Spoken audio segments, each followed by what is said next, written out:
निशिकांत जी, आप लोग ने काफ़ी हल्ला मचाया है, चुनाव के पहले भी, सरकार आने के बाद भी। अब 2 साल बाद ऐसी स्थिति है कि ईडी पर यह टिप्पणी की जा रही है कि कोई ठोस सबूत नहीं है और इसीलिए जमानत मिल गई।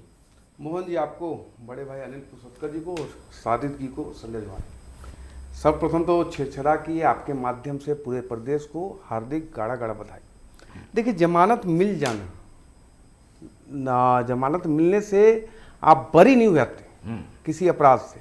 और इस घटना को आपको समझने की आवश्यकता है कि शराब घोटाले का जो कहानी है वो हमारी सरकार में नहीं प्रारंभ हुआ। आप सत्ता में थे साहब, आप कार्रवाई कर सकते थे। हमने संघर्ष किया, हमने आंदोलन किया और उसके बाद जांच एजेंसियां, केंद्रीय जांच एजेंसिया ने कार्रवाई शुरू की। उसमें कवासी लकमा जी का स्टेटमेंट बड़ा महत्वपूर्ण है मोहन जी, कि मैं अनपढ़ था, हमसे हस्ताक्षर कराते रहे अधिकारी। इसका मतलब क्या होता है कि कहीं ना कहीं कुछ ना कुछ चीजें हो रही थी। रही बात कि प्रत्यक्ष रूप से इनके खिलाफ कोई चीजें नहीं निकली, वो जांच एजेंसियां और न्यायालय आपस में तय करेंगी।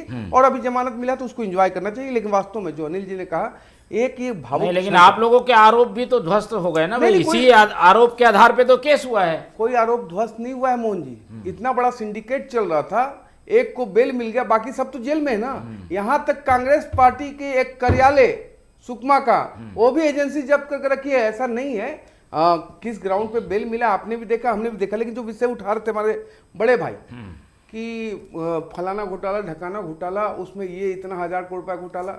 अरे कैग रिपोर्ट उस समय का तत्कालीन था, आपकी सरकार थी, आपके तत्कालीन सरकार में आपने लोगों को जेल भेजा था, आपने अपने ही नेताओं को जेल भेजा था, हमारी सरकार नहीं थी। तो आप बायस होते हैं। आप जब बोलते हैं कि सीबीआई और जांच एजेंसी उसके रूप में काम करती है बायस होके, तो किसके कालखंड में सीबीआई को तोता कहा गया था साहब? बेल पे तो लालू यादव भी है, घोषित प्रमाणिक अपराधी लालू यादव। भ्रष्टाचार का एक सिंडिकेट चलाते हुए चारा घोटाला में वो जेल गया था, सजा आपता है, लेकिन वो बेल पे। राहुल जी और सोनिया जी बेल पे हैं, तो क्या अपराध नहीं है?